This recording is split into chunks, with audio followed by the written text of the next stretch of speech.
সন্ধ্যাবাতি দেখিয়ে এখন বসে আছি কাস্টমারের অপেক্ষায়, কারণ যাত্রা হয়নি এখনও সন্ধ্যা দেওয়ার পর। অনেক দিন থেকেই দরকার ছিল, বাট আনতে পারছিলাম না, যেহেতু দোকানদারি ছিল না এমন একটা ভালো। কালকে একটু বাকি টাকা পেয়েছিলাম, তার জন্য কোল্ড ড্রিঙ্কসই নিয়ে আসলাম 3 রকমের।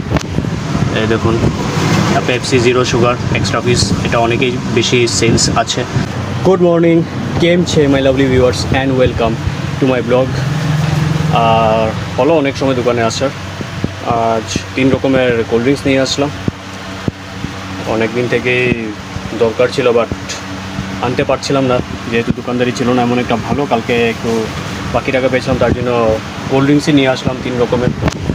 এই দেখুন, Pepsi zero sugar extra piece, এটা অনেকেই বেশি সেলস আছে। তারপর এপি পিস আর ক্যাম্পা গ্রিন। তো অ্যাকচুয়ালি ক্যাম্পা অরেঞ্জটা খুঁজেছিলাম, অরেঞ্জটা পাইনি, তার জন্য ক্যাম্পার গ্রিনটা নিয়ে আসলাম। আর এখানে ডেটল সাবান, ম্যাগি আর মামাপন্তি এনেছিলাম। তো এতটুকু ছিল আজকের বাজার।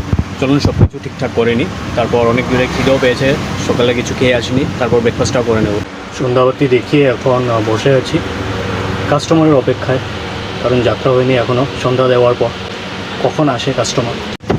আর আজ যা যা কোল্ড ড্রিঙ্কস নিয়ে এসেছিলাম সকালে, সেগুলোকে এখানে ডিসপ্লে করে দিলাম। এপি পিস, পেপসি, গ্রিন ক্যাম্পাটাকে এখানে রেখে দিয়েছি। স্লাইসটা আগে এদিকটাতে ছিল, এটাকে এখানে সামনে ডিসপ্লে করে দিলাম। তারপর মাদার ডেরির চকলেট ড্রিঙ্কটা এখানে দিয়ে রেখে দিলাম। ফ্রুটি কোল্ড ড্রিঙ্কসেরও সেল এবার অনেকটা ডাউন আমার দোকানে।